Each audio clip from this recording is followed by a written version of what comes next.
Good evening, dear compatriots. This is our second program of the day. And during this program, we will talk about both Armenia and international events. Traditionally, we start with Armenia. Today, the head of the Armenian Security Council, Armen Grigoryan, made an interesting statement. Do you remember three important statements? Armenia is developing a new national security strategy. And Armen Grigoryan explained why, in his own words, very serious and indeed significant changes have taken place around Armenia, and that is why it is necessary to develop a new national security strategy. According to him, the work has already begun, and practical working meetings will begin soon in this regard. I can roughly, approximately imagine what this is about. We have a relatively new, evolving, complex and intricate situation, right, don't you think? Armenia and Azerbaijan, Iran, Turkey, Georgia, Russia, Ukraine, that is, the national security strategy that existed years ago can no longer be considered relevant, that is, it cannot meet the country's security needs, and for this reason, also taking into account Nikol Pashinyan's numerous speeches are based on the ideological approaches that exist. Taking this into account, I think that these provisions will mainly be included in the national security strategy and will mainly focus on today's reality of the Republic of Armenia. The next important piece of information is that a meeting took place between the Turkish and Armenian delegations within the framework of the Parliamentary Assembly of the Council of Europe. Of course, it's also very important. During the meeting, the relations between the two countries were discussed, the issue of regulation, as well as the issue of unblocking regional transport and communication and bilateral economic ties. The next thing I highlighted for this program was that a meeting took place.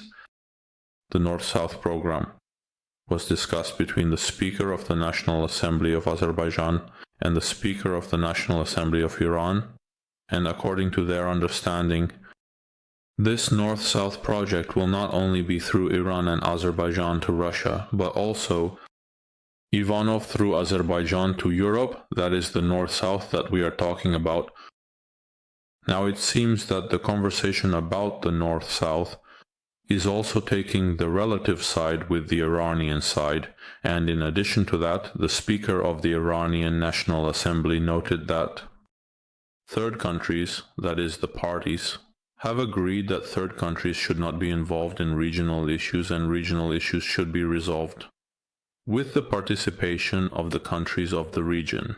In other words, we often have that statement, but I think that special attention is needed here.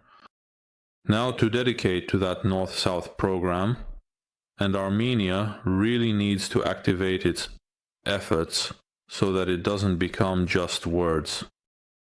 Let that North-South project remain, but Armenia should take real concrete steps and also reach an agreement with India so that the part of the North-South project that is of interest to Europe should definitely pass through the territory of Armenia.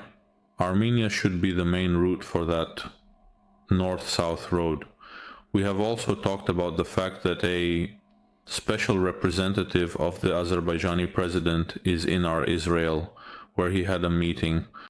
Benjamin Netanyahu, and here too, it turns out that they are pursuing rather important bilateral interests. The parties are discussing serious issues related to the region in various ways.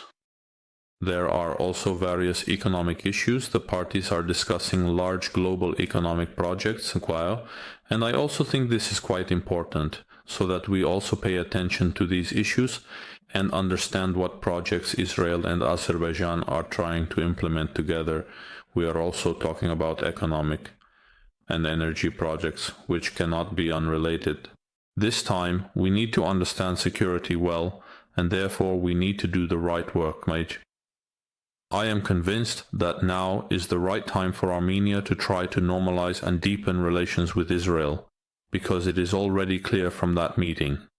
And Israeli analytical centers are writing that they will also try to interest Trump in these programs.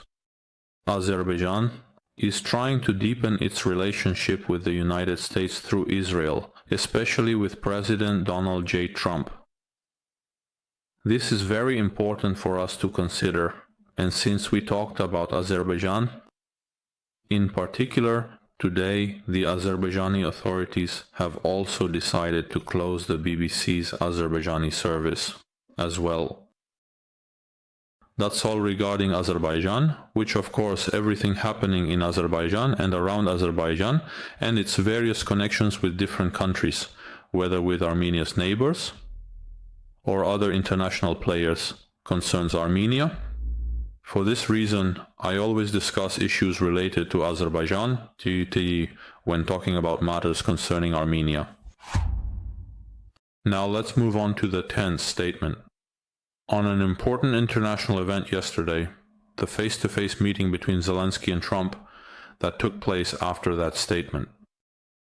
Today, Zelensky had a conversation with French President Emmanuel Macron. We also know that next week, the Prime Minister of the United Kingdom, Rishi Sunak, and French President Emmanuel Macron will travel to the United States, where they will meet with Trump. In addition to them, 3 extraordinary summits were taking place in Paris. There are not many statements in that regard, but we have one very important statement by Emmanuel Macron that France is ready to ensure and European security, the security of Europe and France, actually becomes an important guarantor of European security with that very statement, and which is very natural and very important because France, one can say, is the only one. It's true that France is the only nuclear superpower in Europe. The United Kingdom also has nuclear weapons, especially on submarines. But as far as I know, the UK has destroyed a significant amount of its nuclear arsenal. So France holds a considerable volume of nuclear weapons in Europe. Therefore, the French president is making such an important statement, asserting that France is the guarantor of the security of European countries. And he is effectively saying that France is taking full responsibility for European security. Macron also reported that he had conversations with various European leaders, including he had a phone conversation with the Prime Minister of Canada, and in the coming days, he will announce what decision Europe has made regarding Ukraine. In other words, there will be a general statement about what decisions Europe will make concerning Ukraine. Trump has also said that he is not opposed at all if a decision is made by the United Kingdom and France to send a 30,000-strong peacekeeping force to Ukraine. It's also important to note that many leaders of European countries, and not just European leaders, but also politicians in the United States, including those within the Republican Party, are condemning Trump's statements regarding Zelensky, where he referred to Zelensky as a dictator, a clown, and so on. In other words, that statement is characterized very negatively. Many politicians, and mostly a lot of them, are condemning this. The Vice President of the United States, Kamala Harris, has also made a statement saying that Trump is right in the sense that this war was doomed from the start. Everyone knew, whether it was 3 years ago, 2 years ago, or 1 year ago, that it was impossible to win this war. And Trump is simply stating the reality. That war is hurting Ukraine, it is hurting Europe, and most importantly, he says, it is hurting the United States of America as well. And that is why Trump wanted to end that war very quickly.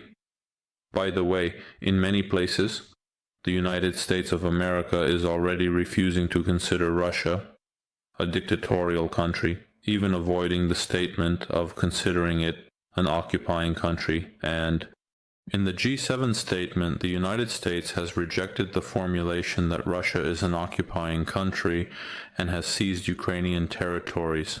Regarding Ukraine, one could say that a meeting took place today.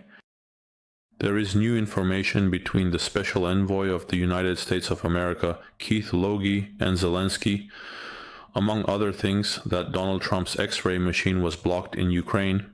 That information was a lie. But information, and it did not correspond to reality. Regarding Ukraine, Canadian Prime Minister Justin Trudeau also made a statement, and he says that the international community and Canada are on the side of Ukraine and the Ukrainian people. And he condemned Vladimir Putin's actions and possible actions are against international law, and it is also very important to note that during the previous presidency of the United States, his advisor John Bolton expressed himself extremely badly.